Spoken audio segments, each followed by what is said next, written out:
ఏ ప్రభుత్వం అయితే ఈరోజు కేంద్రంలో అధికారంలో ఉందో ఆ ప్రభుత్వానికి ఆంధ్ర రాష్ట్రం నుంచి 25 ఎంపీలను, కూటమి ఎంపీలు 21 అయితే వైసీపీ ఎంపీలు 4, మొత్తం 25 మంది బీజేపీకే మద్దతు. అంటే 25 ఎంపీలను బీజేపీ ప్రభుత్వం వాడుకుంటుంది అధికారంలో ఉండడానికి. కానీ ఒక్కసారి కూడా ఒక్క మేలు కూడా గత 10 సంవత్సరాలలో చేసింది లేదు. ఇదే పరిస్థితే కేంద్రంలో ప్రభుత్వంలో ఉండడానికి మన ఎంపీలను వాడుకోవడం తప్ప మనకు ఒక్క మేలు కూడా చేసింది లేదు బీజేపీ. మరి అలాంటి వాళ్ళతో కూటమి కట్టారు చంద్రబాబు గారు. సరే, కడితే కట్టారని మీ ఇష్టం. కానీ మన రైతులకు కూడా రుణమాఫీ చేయాల్సిన అవసరం ఉంది.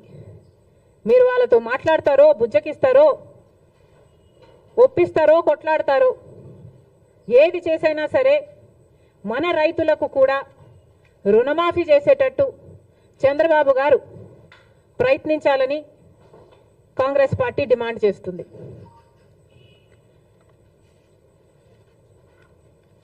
ఇప్పుడు కేంద్రంలో బడ్జెట్ ప్రవేశపెట్టబోతున్నారు. బీజేపీ పార్టీ బడ్జెట్ ప్రవేశపెట్టబోతుంది. మరి కేంద్రంలో గత 10 సంవత్సరాలుగా బీజేపీ పార్టీ అధికారంలోనే ఉంది. షరా మామూలు అన్నట్టుగా వాళ్ళు ప్రతి సంవత్సరము బడ్జెట్ ప్రవేశపెడుతున్నారు. ఆంధ్ర రాష్ట్రానికి మోసం చేస్తున్నారు. ఒక్క మేలు కూడా ప్రకటించడం లేదు. మనమేమో గుండెలు బాదుకుంటున్నాం. షరా మామూలు అన్నట్టుగా ఇది తయారైంది. గత 10 సంవత్సరాలుగా ఇదే పరిస్థితి.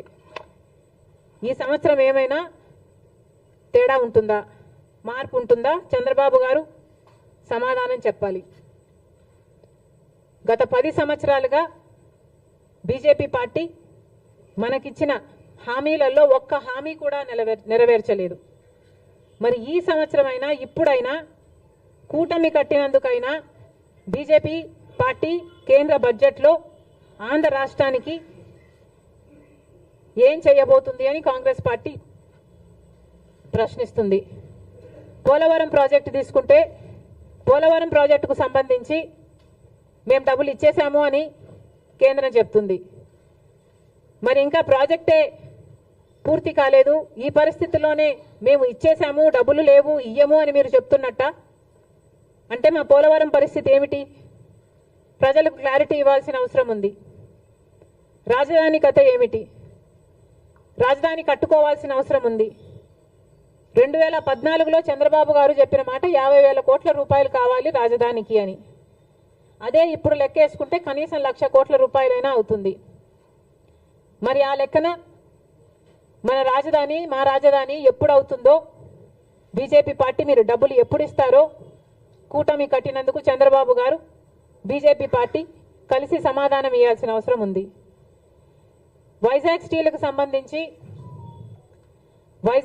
సంబంధించి గత ప్రభుత్వం, వైసీపీ ప్రభుత్వం అయితే మాకేమి సంబంధమే లేదు, ప్రైవేటైజ్ అయితే అయిపోనియండి అన్నట్టుగా వ్యవహరించారు.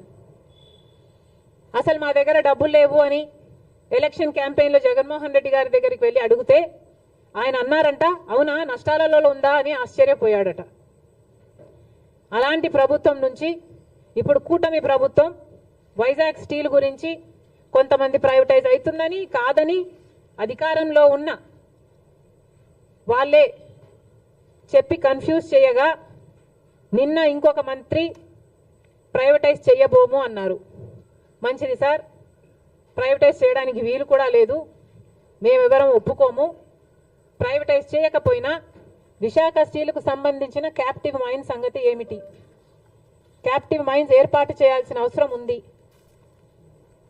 విశాఖ స్టీల్స్ నష్టాలలో నడుస్తుంది. కనీసం జీతాలు కూడా ఇచ్చుకోలేని పరిస్థితిలో వాళ్ళు ఉన్నారు.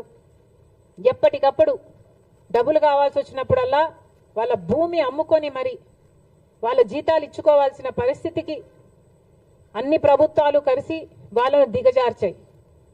మరి ఇప్పటికైనా ఈ బడ్జెట్లోనైనా బీజేపీ విశాఖ స్టీల్ను ఆదుకుంటుందా?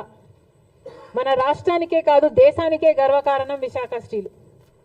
దయచేసి ఆదుకోవాలని చంద్రబాబు గారిని డిమాండ్ చేస్తున్నాం. ఈ బడ్జెట్లోనైనా బీజేపీతో ఆదుకునేలా చేయాలని చంద్రబాబు గారిని డిమాండ్ చేస్తున్నాం.